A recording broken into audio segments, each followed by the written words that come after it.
certamente estão sendo e serão grandemente abençoados pelo Senhor nesta noite. Nós queremos convidar o pastor Wilson Porte Júnior a vir à frente.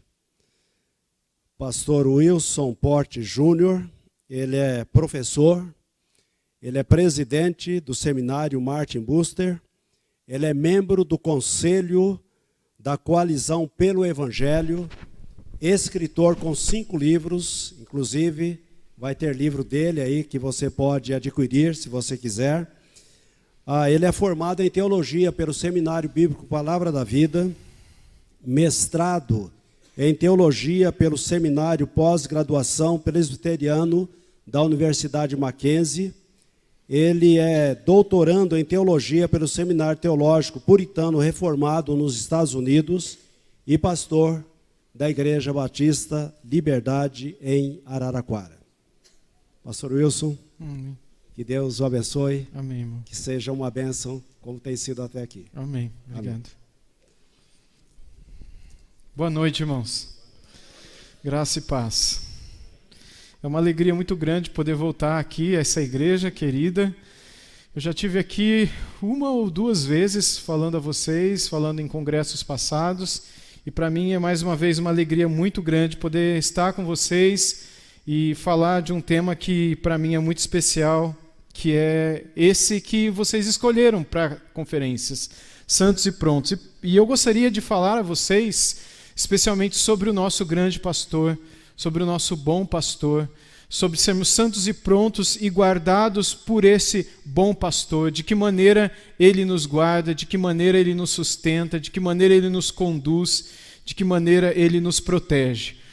Meus irmãos, nós vivemos, nos anos, agora poucos anos atrás, 2020 para cá, dias muito difíceis, dias de pandemia, dias de reclusão, dias de lockdown, dias de ficarmos mascarados, dias de distanciamento social, dias em que pessoas ficaram em depressão, dias em que pessoas se encontraram em situações muito difíceis.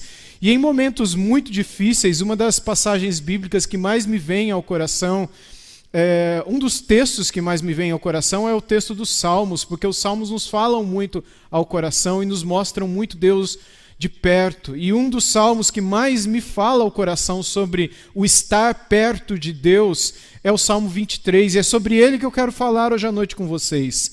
Esse é um dos salmos mais amados de toda a Bíblia, e ele nos mostra o quanto Deus nos protege, ao mesmo tempo o quanto nós somos vulneráveis, o quanto nós somos frágeis. Eu gostaria de ler esse texto com vocês, mas eu gostaria de que a gente lesse responsivamente. Eu vou ler os versículos ímpares, eu vou pedir que vocês leiam os versículos pares, eles vão aparecer aqui no telão. Vamos lá?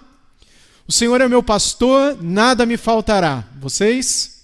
Ele me faz repousar em pastos verdejantes, leva-me para junto das águas de descanso. Refrigera minha alma, guia-me pelas veredas da justiça, por amor do seu nome.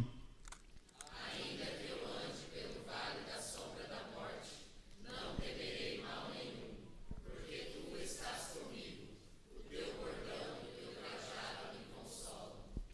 Preparas-me uma mesa na presença dos meus adversários, unges a minha cabeça com óleo e o meu cálice transborda.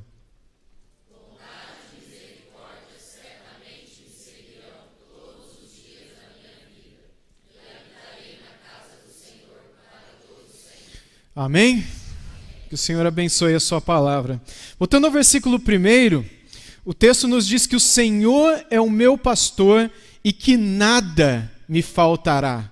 O Senhor é o meu pastor e nada me faltará. Quando a gente lembra da vida de Davi, uma das coisas que nos vem à memória é que Davi, antes de ser rei de Israel, ele era o quê? Um pastor. Ele era um jovenzinho pastor, cuidava das ovelhas dos seus pais, do seu pai e da sua mãe. Ele sabia como era a vida de uma ovelha, ele sabia como proteger as suas ovelhas, e há histórias na Bíblia de como ele o fez, de como ele protegeu alguma dessas ovelhas. Então Davi, ele não estava muito longe da figura de uma ovelha, mas aqui nesse salmo, ele não se apresenta mais como um pastor, mas ele se apresenta como uma ovelha. E agora o seu pastor é o Senhor. Deus é quem vai se apresentar aqui para ele como aquele que cuida dele. E o que foi uma regra há 3.000 anos atrás para Davi, permanece uma regra para nós hoje aqui também, uma verdade para nós aqui também. O Salmo 23 permanece nos ensinando a respeito do nosso relacionamento com Deus, de como a nossa vida pode ser maravilhosa. Esse verso diz: o Senhor é o meu pastor, o Senhor, Ele é o seu pastor. A palavra que é usada aqui, Senhor, é o nome sagrado de Deus, o mesmo nome que Deus usou lá em Êxodo, capítulo 3, versículo 14, quando ele fala no Monte Sinai com Moisés, ele diz: disse Deus a Moisés, eu sou o que eu sou. Disse mais, assim você dirá aos filhos de Israel, eu sou, me enviou a vocês. O nome sagrado do Senhor, o eu sou, o Yahweh, de onde nós tiramos a palavra Yahvé, Javé ou Jeová, o Senhor. Esse é um nome que é tirado da palavra ser. Ou seja, nele não há deficiência, nele não existem buracos, nele não existem faltas, ele é. E para sempre ele é. E é certo para Davi, quando ele escreve esse salmo, que ele poderia se esconder nesse Senhor. Ele poderia fugir no Senhor. E é para nós incerto em quais situações Davi escreveu esse salmo. Qual foi a circunstância na qual Davi escreveu esse salmo? Será que ele estava fugindo de Saul, se escondendo de Saul?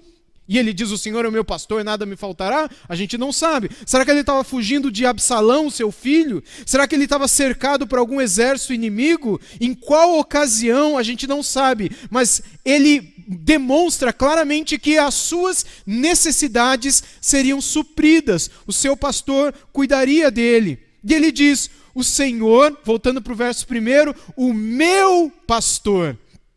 É o meu pastor. Interessante como ele coloca na primeira pessoa. Ele não diz, o Senhor é o nosso pastor. Ele estaria errado se ele dissesse, o Senhor é o nosso pastor?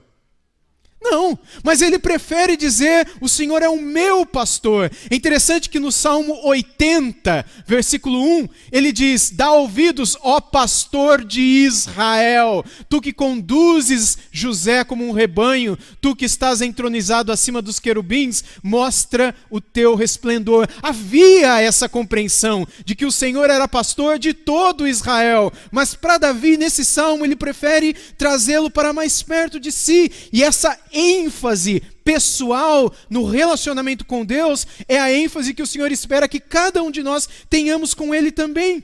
Porque a ovelha não é capaz de tomar conta de si mesma sozinha. Elas não sabem onde encontrar pastagens verdejantes. Elas não sabem onde encontrar águas tranquilas. Elas não sabem como se proteger do perigo dos vales. Elas não sabem como fugir dos lobos. Elas não sabem como se proteger dos leões. Elas não sabem como fugir de ladrões e salteadores. Mas com um pastor, elas estão protegidas. Sem um pastor, elas estão totalmente indefesas. Ovelhas precisam desesperadamente de um pastor para guiá-las e para protegê-las. Como cristãos, nós somos como Davi. Nós somos como ovelhas. Nós também somos rápidos em nos perdermos no caminho, em sairmos fora. Nós, como ovelhas, precisamos de um pastor sobre nós. A segunda linha do versículo 1 diz que nada me faltará, nada me faltará. Ou seja, ele se lança sobre o Senhor, que supriria as suas necessidades. A sua última fonte de provisão para toda a sua necessidade é o Senhor. Ele disse no Salmo 20, versículo 7, uns confiam em carros de guerra e outros em seus cavalos. Nós, porém, invocaremos o nome do Senhor, nosso Deus. Ou seja, se havia naquele tempo pessoas que confiavam em outras coisas para ficarem bem, ele deixa claro, a minha confiança é o meu pastor. É nele que eu me apego, é nele que eu me volto, para ele eu me volto em fé, é nele que eu coloco a minha confiança, e eu sei que é ele quem vai me suprir todo dia. O Senhor é o seu pastor, o Senhor é quem tem suprido você todo dia, o Senhor é quem tem guardado você, você tem confiado a ele a sua vida, você tem obedecido aos mandamentos dele e guardado os mandamentos dele no seu próprio coração. No Salmo 23, no versículo 2, logo em seguida ele diz, ele me faz repousar em pastos verdejantes, leva-me para junto das águas de descanso. Toda ovelha precisa de um pastor, e uma ovelha sem pastor está perdida, e está exposta aos perigos constantes. Uma ovelha sem um pastor, ela não tem senso de direção, ela não tem habilidade para cuidar de si mesma. Elas são constantemente levadas para os vales e para os abismos. Elas precisam de alguém que cuide, um pastor, de suas necessidades. Nós precisamos dele para nos conduzir a pastos verdejantes, a águas de descanso, como ele diz nesse versículo. Existe aquilo que nós chamamos na língua hebraica de paralelismo aqui.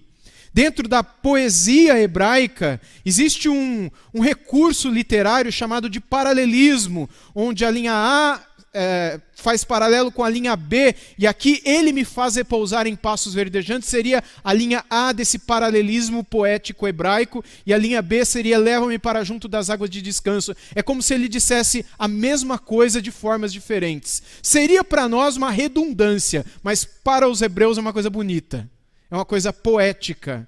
E ele deixa claro aqui que ele entendia, nessa unidade de pensamento, que Deus cuidava da sua vida.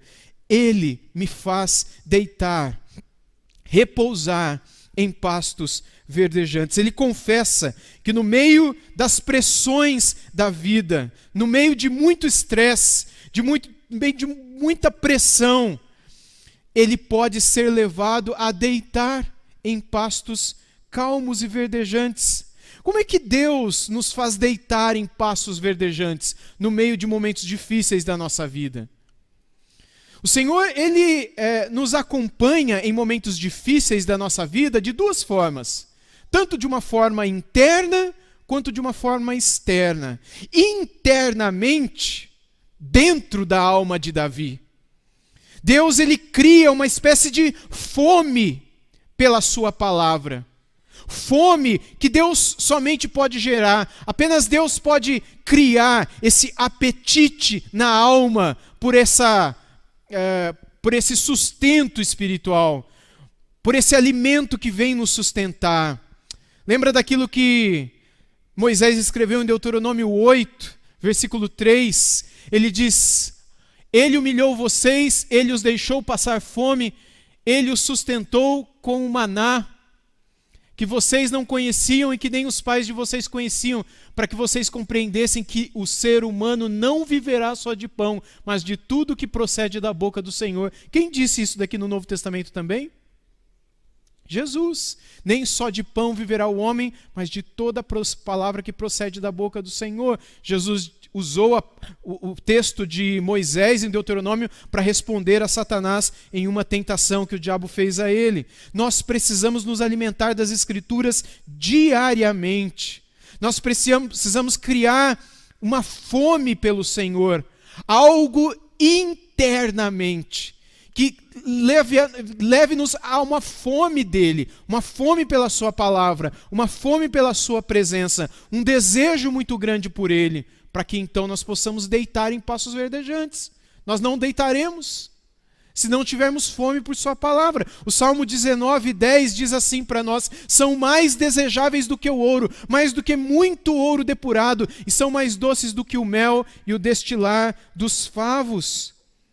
Em Ezequiel 36, 26 e 27, Deus deixa claro que é Ele quem causa essa fome em nós, quando Ele diz: eu lhes darei um coração novo e porei dentro de vocês um espírito novo, tirarei de vocês o coração de pedra e lhes darei um coração de carne, porei dentro de vocês o meu espírito e farei que andem nos meus estatutos e guardem e observem os meus juízos. Ou seja, é Deus quem faz essa obra, é Ele que tira o coração de pedra, é Ele quem põe o coração de carne, é Ele quem tira a insensibilidade, é Ele quem torna-nos sensíveis à sua pessoa. É por Ele que nós passamos a amá-lo, é por Ele que nós passamos a buscá-lo, é porque Ele nos amou primeiro que nós agora o amamos em troca, de volta também. Se Ele não tivesse nos buscado primeiro, nós jamais o buscaríamos antes. Nós jamais nos interessaríamos por Ele. Agora, o fato é que muitos têm buscado comida suja, comida podre, que não a palavra de Deus, e nós precisamos jogar fora toda comida que não dá saúde. Toda espécie de fast food, só o da igreja, da cantina depois do culto que serve. Esse é bom. Mas na vida espiritual, os fast foods da vida espiritual, esses a gente precisa jogar fora. Quando nós viramos latas de lixo do pecado neste mundo para ver se a gente encontra alguma coisa podre que ainda satisfaça a nossa alma aí fora. E a gente gosta do que é podre, meus irmãos. A gente gosta do que é sujo. Lembra do que Pedro escreveu? Que nós somos como o porco ou a porca que volta para a lama e como o cão que volta para o vômito. Quem tem pet aqui sabe o que é isso. Cachorrinho, cachorrinha, fofinho, bonitinho. Acabou de voltar do pet shop, cabelinho cortado, perfumado, com lacinho cor-de-rosa na cabeça, vomita quando chega em casa. Você vai tentar limpar o vômito dele, o que ele faz com você? Ele morde você. Porque a vontade dele é fazer o quê? É comer de volta o vômito dele. É da natureza do cachorro. Ele come o próprio vômito. E João está dizendo, vocês são assim. Vocês confessam os seus pecados, mas no fundo, depois você quer voltar e comer aquele mesmo pecado de novo. E como a porca que é tirada da lama e perfumada, banhada, limpada, mas aí na primeira pocinha de lama que vê, a pata treme e quer se jogar de novo lá na poça. Assim somos nós. No primeiro pecado, na primeira tentação, nós queremos nos voltar para lá. Por isso nós precisamos criar uma fome internamente pela palavra de Deus, para que então Ele possa nos fazer deitar em pastos verdejantes. Segundo lugar, externamente, Ele nos alimenta, e nós precisamos pedir isso, alimenta-nos pela sua palavra. Externamente, existe uma força externa que Deus usa para nos fazer deitar em pastos verdejantes. E esses são fatores divinamente ordenados, como por exemplo as tribulações da vida. Tribulações que Ele traz tão somente para nos levar aos seus pés. Momentos desencorajadores, momentos difíceis, momentos em que a gente acha que a gente chegou no fim da vida, momentos muito complicados, mas momentos em que nós somos levados a buscar a face dEle, para que Ele nos sustente, para que Ele nos guarde. Quando passamos pela aflição, no Salmo 119, o salmista testifica isso no versículo 28, dizendo, a minha alma se consome de tristeza, fortalece-me segundo a tua palavra. Ou seja, na palavra de Deus, ele buscava força no meio da tristeza. E no versículo 50, no Salmo 119, 50, ele diz, o que me consola na minha angústia, é isso, que a tua palavra me vivifica. Ele estava passando por angústias, por depressão. Ele estava passando por momentos difíceis na vida. E ele diz, o que me consola é isso. A tua palavra me vivifica. É um fator externo, algo que não vem de dentro, vem de fora. Mas vem como uma chance, como uma oportunidade de Deus nos colocar em pastos verdejantes. Você vê o bom pastor trabalhando na sua vida, criando em você fome pela sua palavra? Ele diz no versículo 2, no Salmo 23, 2, voltando ao nosso versículo, Ele me faz repousar em pastos verdejantes e leva-me para junto das águas de descanso. Ele me leva para junto das águas de descanso. Por essa analogia aqui, a gente pode ter certeza que Deus quer nos conduzir para uma paz perfeita, para uma paz completa, daquela que Jesus disse lá em João 14, 27, deixo com vocês a paz, a minha paz lhes dou, não lhes dou a paz como o mundo a dá, que o coração de vocês não fique angustiado, nem com medo. Jesus, o nosso bom pastor, Ele quer nos conduzir a essa experiência de sentirmos, de vivermos uma paz sobrenatural, uma tranquilidade de coração que esse mundo aqui não pode dar para a gente. E Davi certamente estava experimentando essa paz perfeita que ele descreve aqui. Paulo também descreveu essa paz lá em Filipenses 4, 6 a 7. Não fiquem preocupados com coisa alguma, antes, mas em tudo sejam conhecidos diante de Deus os pedidos de vocês pela oração e pela súplica com ações de graças. E a paz de Deus, que excede todo entendimento, guardará a mente de vocês, o coração e a mente de vocês em Cristo Jesus.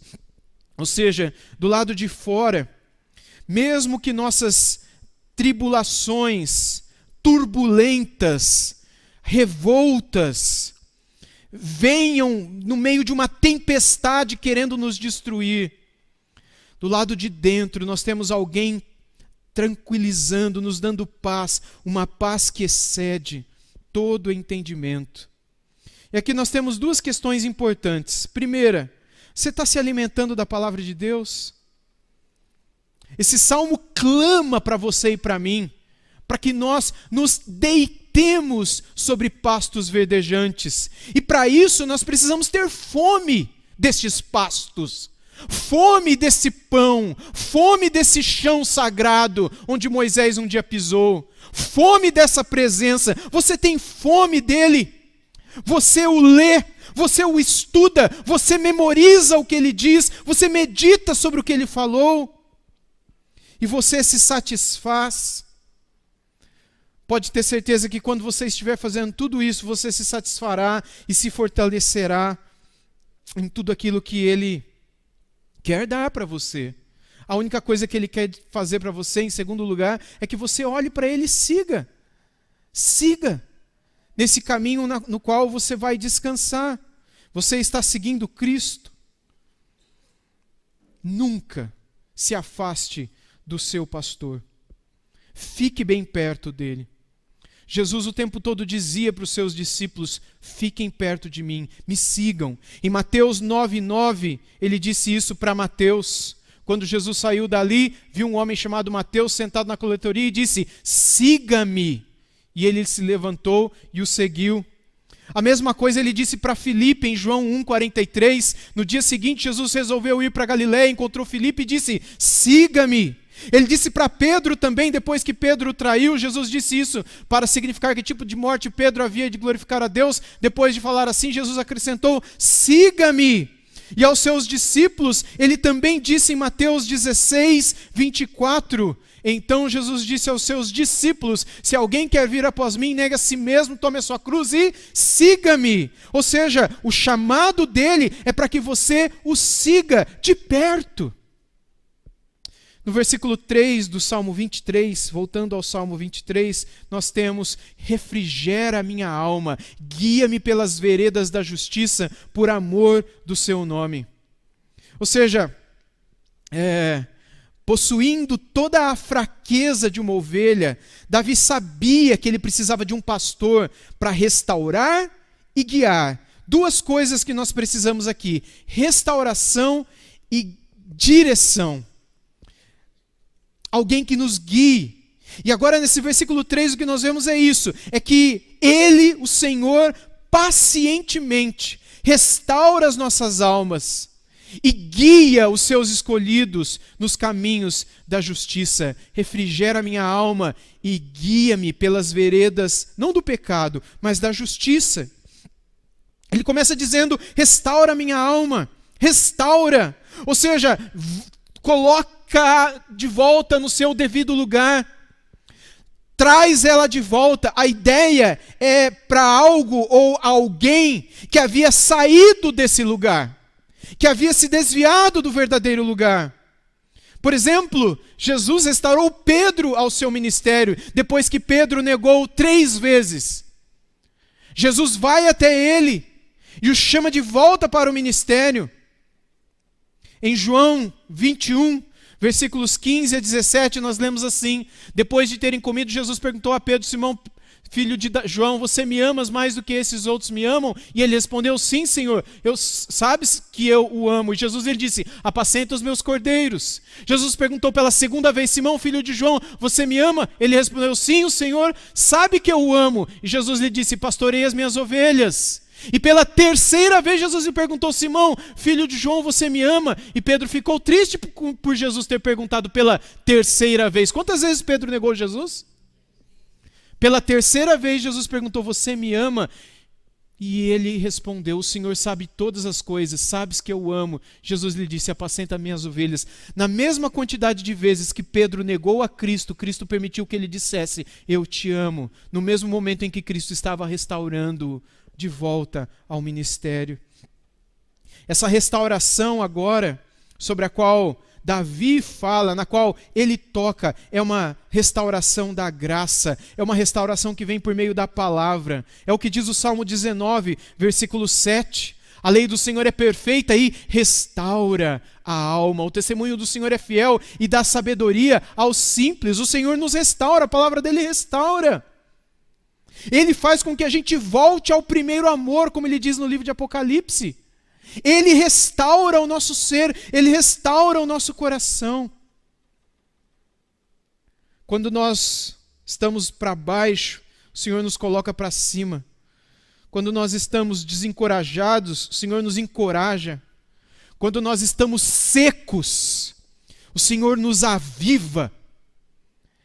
E essa é a contínua obra da santificação de Deus na nossa vida, para que nós então estejamos santos e prontos para podermos servi-lo.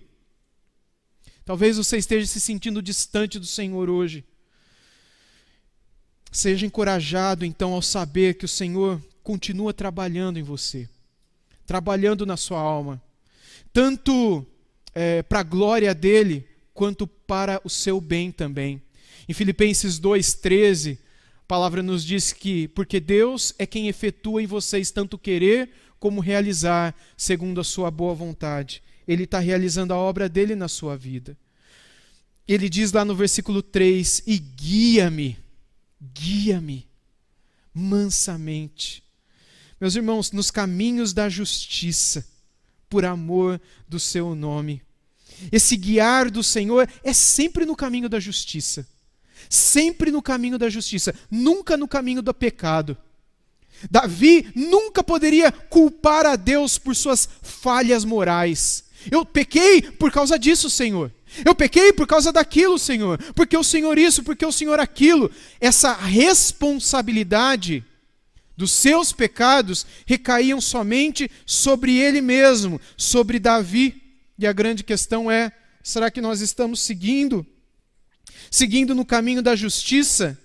Deus está continuamente guiando você no caminho da retidão, da justiça, da salvação.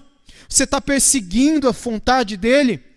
Você está procurando fazer a vontade dele, se submeter à liderança dele, do seu bom pastor? Se você é como uma ovelha dele, que obedece a sua palavra, certamente ele será alguém que terá prazer em restaurar a sua alma e guiar você no caminho da eterna glória, quando você, por alguma razão, tropeçar fora desse caminho. No Salmo 23, 4, voltando para o nosso texto, no versículo 4, ele diz: ainda que eu ande pelo vale da sombra da morte, não temerei mal nenhum, porque tu estás comigo, o teu bordão e o teu cajado me consolam. Pode ser tentador para nós presumir que quando nós nos tornamos cristãos, a tentação praticamente acaba da nossa vida. Pode ser que você tenha pensado isso quando você se converteu. Eu vou me tornar um cristão, eu vou procurar a Deus agora, vou buscar mais o Senhor, vou ler a Bíblia, vou orar e não vou mais ter problemas na minha vida. Quando na verdade é o contrário à luz da palavra de Deus. A realidade é outra. A realidade é que os cristãos, eles enfrentam tribulações. E às vezes, muitas vezes, tão somente pelo fato deles serem cristãos. Pelo simples fato de serem cristãos. O fato é que nessas tribulações, nestes vales, nós precisamos de um pastor, alguém que nos guie no meio das adversidades. Alguém que acalme as nossas almas atribuladas. E Jesus Cristo é esse único pastor que prometeu, que nos deu essa esperança de nos guiar no meio do vale da sombra da morte. Davi aqui, ele se vê como uma ovelha sem defesa. Quando ele diz, ainda que eu ande pelo vale da sombra da morte. Em primeiro lugar, não é pelos lugares altos, não é pelos lugares seguros, é no vale.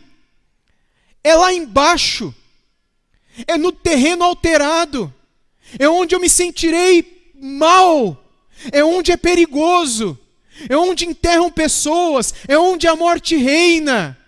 É onde eu viverei ansioso e cheio de angústias. É lá no vale da sombra da morte.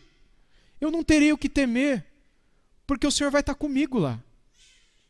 E o teu bordão e o teu cajado vão me consolar.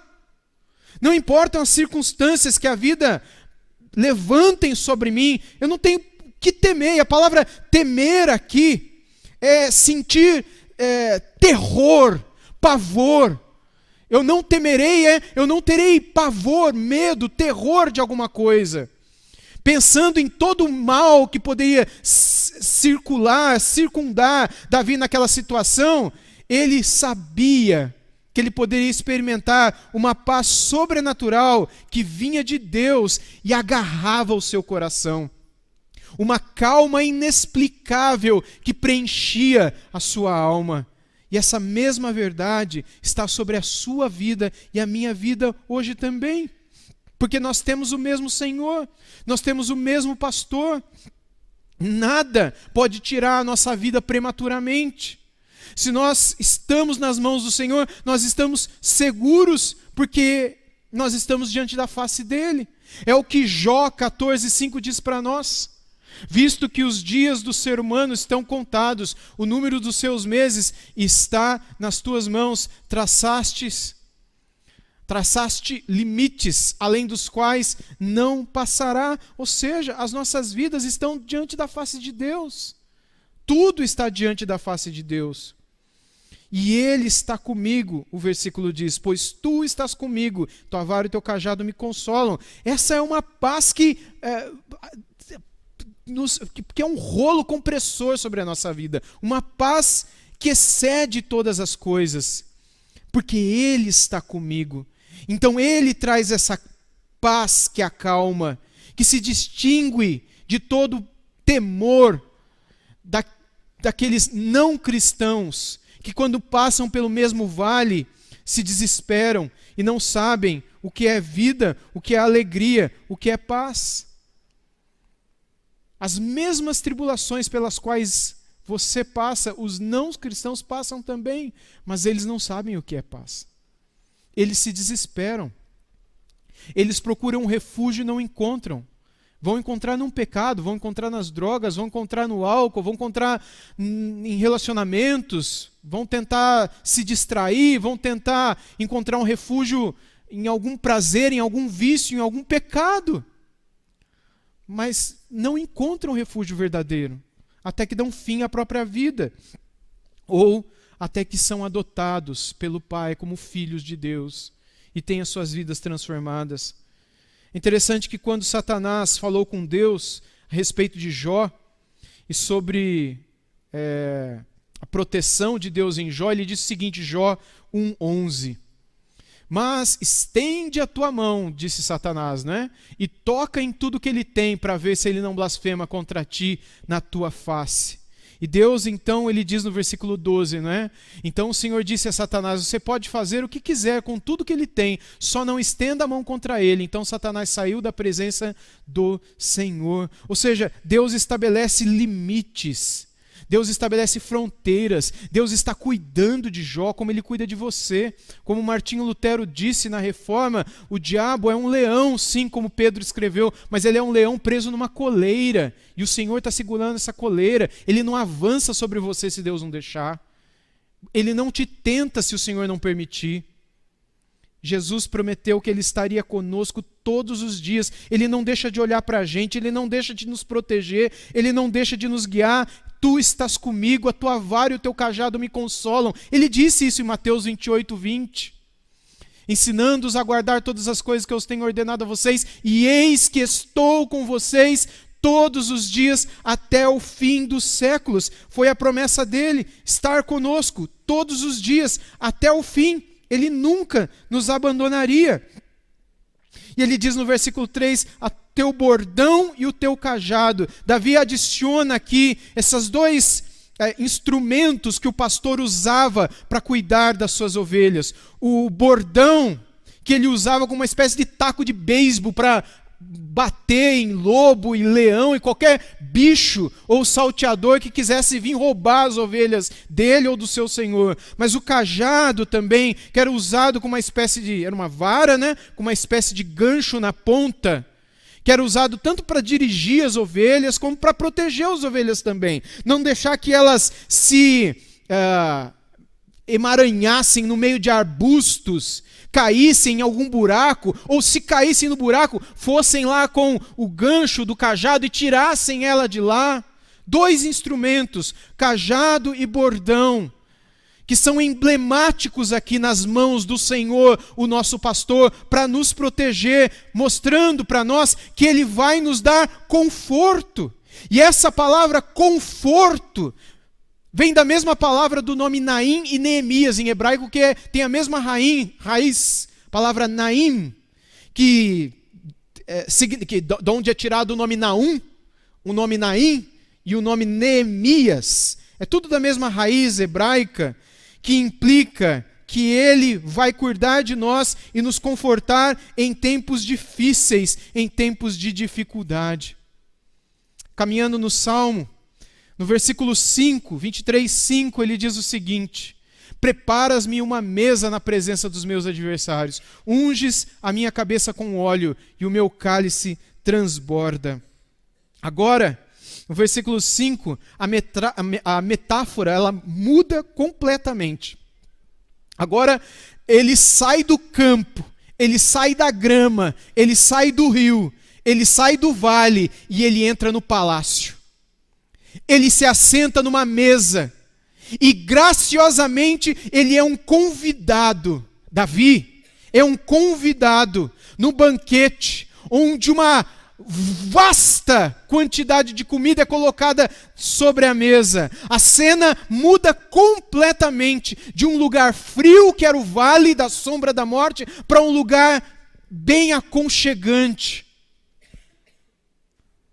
E ali está o Senhor, servindo a Ele. Preparas-me uma mesa na presença do... Quem é que está preparando essa mesa? O bom pastor. O Senhor preparou a mesa para ele e colocou diante dele. E descreve que Deus está atento às suas necessidades. Por analogia, Davi está descrevendo Deus como alguém que cuida dele, que conhece as necessidades dele, que prepara uma mesa para ele. E ele acrescenta, na presença dos meus adversários, na presença dos meus inimigos. Como que dizendo, na presença dos meus traidores, tanto aqueles que haviam traído Davi dentro da nação, como também dentro do seu gabinete real, como também dentro da sua família. Lembra, por exemplo, do caso de Absalão, seu filho, que tentou matá-lo. Não importa que adversário fosse, Se fosse humano ou fosse espiritual, demônios, ele diz, o Senhor prepara uma mesa na presença deles, unges a minha cabeça com óleo. E essa figura é a figura da graça refrescante do Espírito Santo sendo derramada, revivendo a nossa alma no meio de acaloradas tribulações. O Espírito Santo é dado para revivificar a nossa alma, para reanimar a nossa alma. Unges-me a minha cabeça com óleo, o meu cálice, que é o meu corpo, esse vaso de barro que é frágil, transborda da tua presença. Como o Senhor é bom. E ele diz, transborda, o meu cálice transborda, se referindo ao contínuo derramar da plenitude do Espírito de Deus sobre a vida de Davi. E aqui ele aprende, mais uma vez, ele aprendeu, aprende, e Deus espera que nós aprendamos também, que o suprimento de Deus, a provisão de Deus, ela vai além das nossas necessidades. Deus faz para nós, Deus dá a nós infinitamente mais do que tudo que nós pedimos ou pensamos.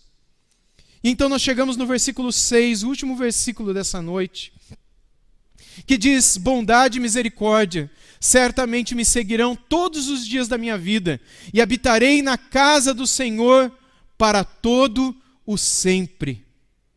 Que verdade maravilhosa também o Senhor nos apresenta aqui. Nesse curto salmo, ele escreve 6 vezes me, falando de si mesmo, 4 vezes eu, 7 vezes meu. Ou seja, Davi usa pronomes pessoais 17 vezes para descrever o seu relacionamento com o Senhor. 17 vezes. Sua maneira peculiar, particular de caminhar perto do Senhor, com um relacionamento com o Senhor. Isso que é a verdadeira espiritualidade. É aquela que busca a santidade. Espiritualidade não tem a ver com você buscar emoção. Espiritualidade não tem a ver com você buscar ficar arrepiado ou ficar fazendo coisas religiosas, banais, legalistas, mas tem a ver com você buscar caminhar perto do Senhor. Ele deseja nos ver perto dele. E é por isso que ele diz que bondade e misericórdia certamente me seguirão. Ele vê aqui a bondade e a misericórdia, que são 2 palavras que apontam para a pessoa de Deus. Bondade e misericórdia são 2 palavras que resumem o caráter de Deus. Deus é bom.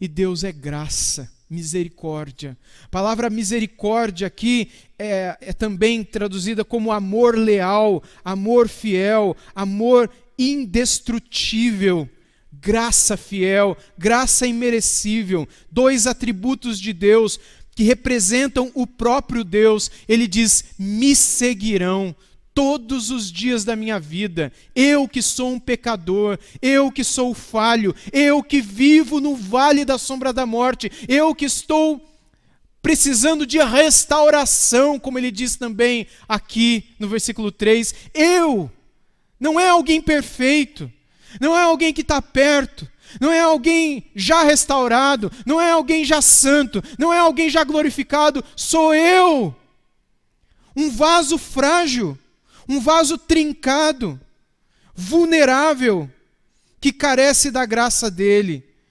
Davi está convencido que Deus nunca deixaria de acompanhá-lo. Mesmo que Davi caísse, Deus o levantaria. Mesmo que Davi fugisse, Deus o restauraria.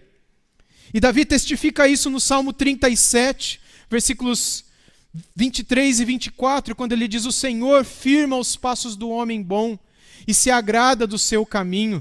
Se cair, não ficará prostrado, porque o Senhor o segura pela mão. O Senhor é gracioso, o Senhor está ao nosso lado, o Senhor nos sustenta. Bondade e misericórdia certamente me seguirão. e habitarei, diz o último versículo do Salmo 23, e habitarei, morarei. Eu estarei junto, ficarei na casa do Senhor. Isso traz a ideia de uma casa, isso traz a ideia de um lugar seguro. Habitarei na casa do Senhor para todo o sempre, para todo sempre. Essa é a duração. Por analogia, uma vez que Davi se muda para a casa do Senhor, ele nunca mais sai de lá. Uma vez que ele se assenta à mesa do Senhor, do bom pastor, para comer daquele banquete, ele nunca mais sai de lá. Essa é a eterna segurança que todo cristão tem com o Senhor. Para terminar, meus queridos, o cuidado desse pastor divino está personificado na pessoa bendita do nosso Senhor e Salvador Jesus Cristo. O nosso Salvador disse lá em João 10, versículo 11, eu sou o bom pastor, e o bom pastor dá a vida pelas ovelhas. E de novo Jesus disse no versículo 14, eu sou o bom pastor, conheço as minhas ovelhas e elas me conhecem. E Jesus continua dizendo nos versículos 27 a 29, as minhas ovelhas ouvem a minha voz, eu as conheço e elas me seguem. Eu lhes dou a vida eterna, jamais perecerão e ninguém as arrebatará da minha mão. Aquilo que o Pai me dá é maior do que tudo e da mão do Pai ninguém pode arrebatar. Glória a Deus por isso. Amém? Se você nunca pôs a sua confiança pessoal em Jesus Cristo, eu quero te convidar a fazer isso hoje à noite. Porque Ele quer ser o seu bom pastor.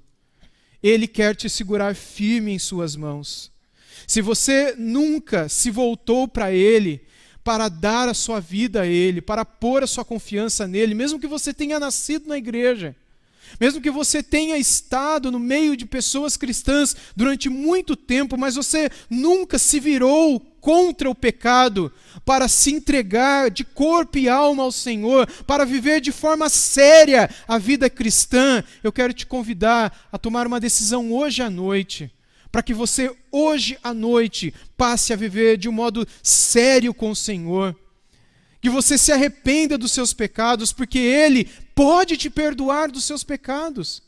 Como Ele mesmo disse, Ele perdoa, porque Ele quer te restaurar aos caminhos da justiça, aos caminhos da retidão, como nós lemos hoje à noite.